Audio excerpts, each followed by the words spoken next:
Hey, how's it going, friends and family? So welcome to another episode on the channel. Sorry last week was a little crazy. I had technical difficulties trying to schedule Dave Calling to speak with me about how to breed rainbow boas. Well, the good news is I got Dave to talk to me. I recorded it. I had people on Zoom watching it and asking questions, and by all accounts it went pretty well.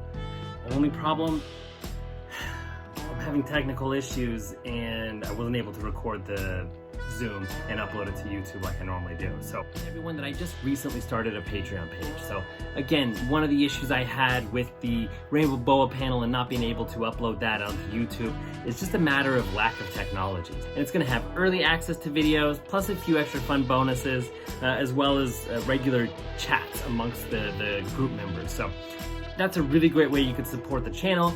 We can help upgrade my equipment to make sure it's a major pain to record that whole thing, and only to discover I didn't do it. It was my fault, I fully admit it, but it's technical difficulties that will be solved with a bigger budget, and that's what Patreon's for. So if you like this channel and you want to support, please sign up on the Patreon. That was a real big disappointment for me, and I'm gonna get to something that's a really common question people love to ask. How do you get your feeders for your snakes?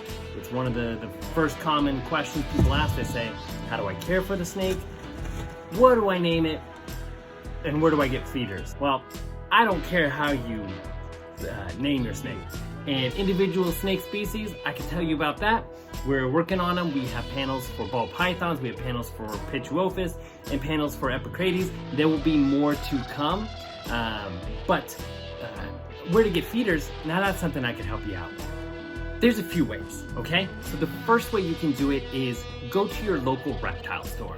That's it. Grab your phone, pull up the map section, type reptile store in there, and the nearest one that comes to you is gonna have snake food. Or your big box stores, your PetSmarts, your Petcos, they're gonna carry frozen feeders for you as well. Now, some people don't necessarily like supporting the big box stores. They'd rather support a mom and pop. Plus, there's a little bit of a markup on the reptile goods that you'll pay at those stores compared to other stores.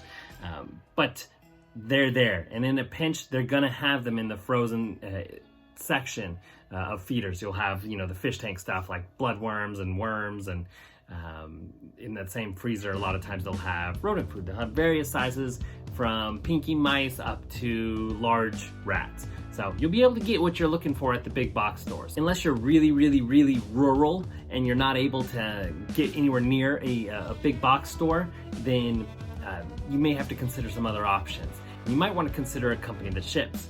So for that, we're gonna go into the computer. So I have this window open, and this is a list of feeder companies that I've used in the past. It's not all the feeder companies, but it's some that I've used. Look, and some that I'll show you how to use. And you know what? Let's do this first. Let's close that one. Let's start with Cold Blooded Cafe, the reptile lovers rodent supplier. Now, this is a great family business. Most of these are going to be family businesses, by the way, folks. That's just the reptile industry. It's a family-friendly business. But let's see how easy it is to shop at Cold Blooded Cafe. Right? So shop now. They've got it for me. I clicked that link. Let's do a small rats count at 20. That'll feed my Superdorf retic python juvenile. So that'll be good. And we can see here it's got the sizes, the individual weight, 40 to 84 grams. So that's a pretty big variation between the sizes, 40 grams and 84 grams. Those are two different size small rats, but they're all going to be roughly the same size. These are weaned. It tells you how much they are, $3.05 each. So these are bags of 20 counts. So let's say I want 2 bags of those. Come down here, so it's 61 bucks a bag, and it'll tell me the shipping, 100,000 Oaks, California. Let's see what that is here. So it has the shipping. So just 2 bags, 122, plus shipping. Let's see what that is.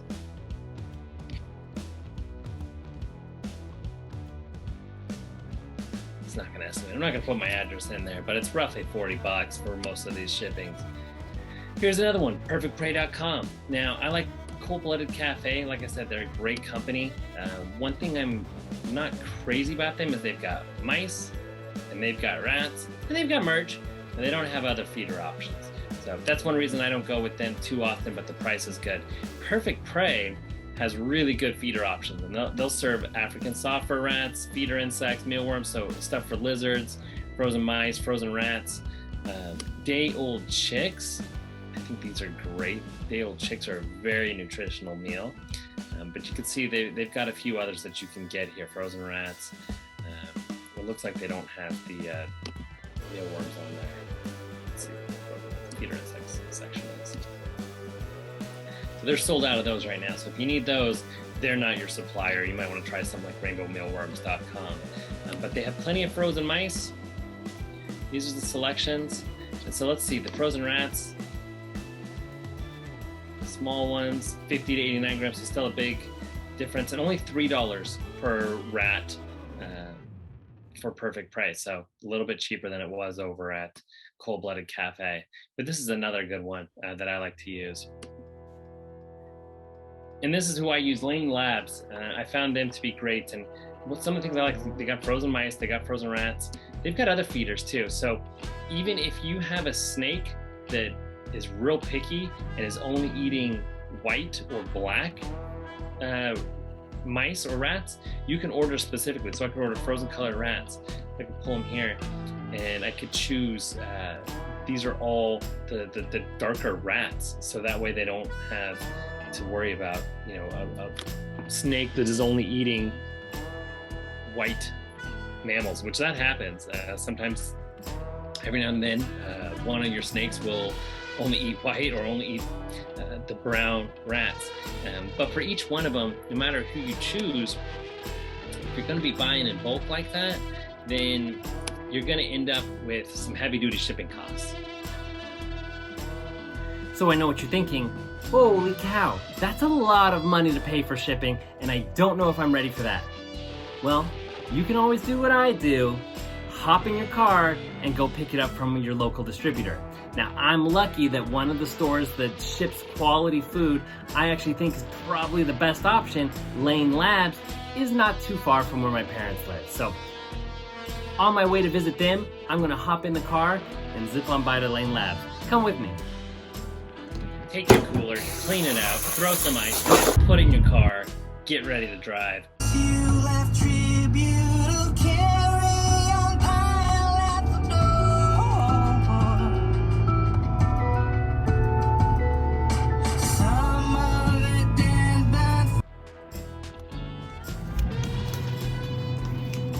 Here we go. So that's it. Let me know in the comments what you think, if there's other ways to order feeders, or if there's any other companies I left out that you think you should check out or that I should check out. There's all kinds of information we could do on feeders. There's feeder variety. I was only talking about the basics, right? About picking up mice and rats for your snakes in the event that your primary feeder is not trying to find specialty items or anything like that. So maybe I'll do another episode on that. But in the comments, let me know if there's anything else you want me to cover, feeding schedules or any of that stuff, because I think there's a ton of information out there on food that I'd love to help bring some scientific papers to light and that sort of thing. But that's it, guys. That's how you get your feeders. It's also important to remember that this isn't a dog. If I don't feed my dog and he runs out of food, he's going to be hungry. He's going to be hungry all day. He's going to be hungry all day the next day. If I run out of food and I normally feed my snakes on a Sunday, but delivery's not going to get there till Wednesday or Thursday, your snake's going to be fine. Snakes go weeks, months, sometimes up to a year without eating a meal, and some snakes even longer. You don't want that. Usually that's a sign that husbandry's off, or maybe they're overfed in the beginning. But anyways, like I said, that's for other episodes. Guys, thank you so much for tuning in. As always, like and subscribe. I hope you enjoyed learning something.